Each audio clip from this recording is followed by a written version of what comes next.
Two powerful career advice for masters and PhDs. Today, guys, it's very common. It has become the norm. You struggle to get admission into the university. You struggle to pass your exams and get a certificate. Struggle to graduate, and again, you're struggling to get a job.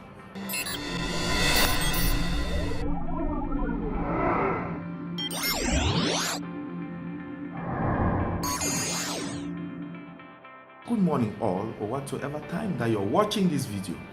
I just want to share with you some powerful tools, some powerful ingredients that I feel that will change your life and make you have a sustainable career. Now, tip number one, work for small scale companies as opposed to working for large scale companies. I know when we all graduate or when we are doing internship during our studies, we all want to work for the big companies. Everybody wants to do an internship in Guinness. Everybody wants to do an internship in Brazilians. People want to do their internship in Schlumberger, in Halliburton, in all the big companies that you can name them, guys. But the problem is that when you work for the big companies, you learn how to execute standard processes. But when you work for a small company, you learn how to build processes. For big companies, when they have a problem, they always have people in place. Everything is already standardized. So they import people, even from abroad, to come and help them solve their industry problem. But for small companies, things are not in place. You learn to build, you learn to solve problems, you learn everything because they are in the building stage. Meanwhile, a large company is already in the execution phase. They have already built their processes, they have already built their structures, and they are now in the execution phase. So all you will learn is how to execute. You will not learn how to build. And now in the case where you lose your job, you will only be dependent on another job, searching another job before you can execute, because you only learn the execution skills. Unlike somebody who actually worked for a small scale company and learned to build. If the person has no job today, the person can build. For example, we have students who did their internship in a brewing companies. Some of them work in Diageo, some of them work in Heineken, but they finish after education, and if there are no jobs, they cannot start a brewing company. Do you know why? Because when they were doing their studies, they were seeing all these big tanks. When they were doing internship, they saw the structures, the big industrial facilities. In their mind, they feel that for them to start a brewery, to be able to start a brewing facility, you need to be able to have this large structure. But do you remember that people can brew facilities from home? People can brew beer in their normal pots in the house. That's why you fail to adopt when you are actually working with a large scale company. Secondly, we've seen those who went formal education compared to those who actually go to learn a trade. Some will take 3 months to learn a trade, and when they finish, they can easily set up.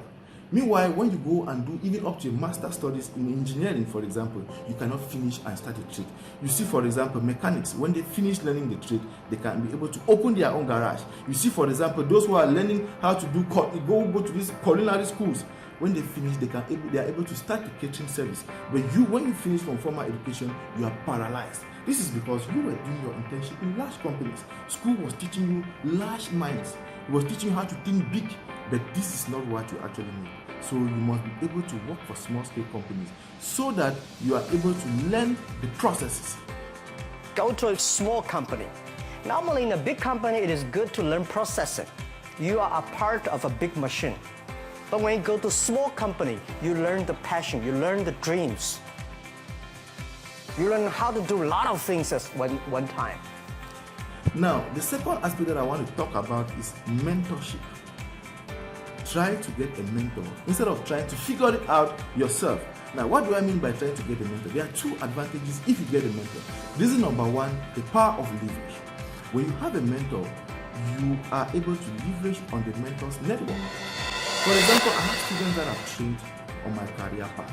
So while I've trained the students, now new contracts are coming because I work with advanced projects. I don't have time to take small projects again. So what do? When I get these projects, I now send it to the students that I'm working with, and they are able to work as consultants under me.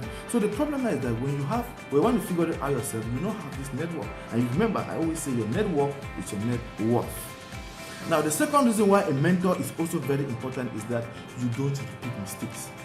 Sometimes, if you want to do it yourself, you make the same mistakes that your mentors have made, or that people that have been ahead of you have made. And when you make the same mistakes, you can get discouraged along the line and even end up abandoning it. So learn how to leverage the power of mentors. So summarily, what I'm saying is that if you want to increase your chances of success, then consider the following 2 ingredients. 1, work for small-scale companies, because when you work for small-scale companies, you learn to build processes. But with large-scale companies, you execute these processes. 2, leverage the power of mentorship. When you have a mentor, you can easily leverage the mentor's network to grow faster. And secondly, you avoid repeating the same mistakes that were made by your peers. So if this video interests you, subscribe for more interesting videos like this. My name is Fabrice Abunde, and I help masters and PhDs like you succeed and build a sustainable career. Thank you for watching.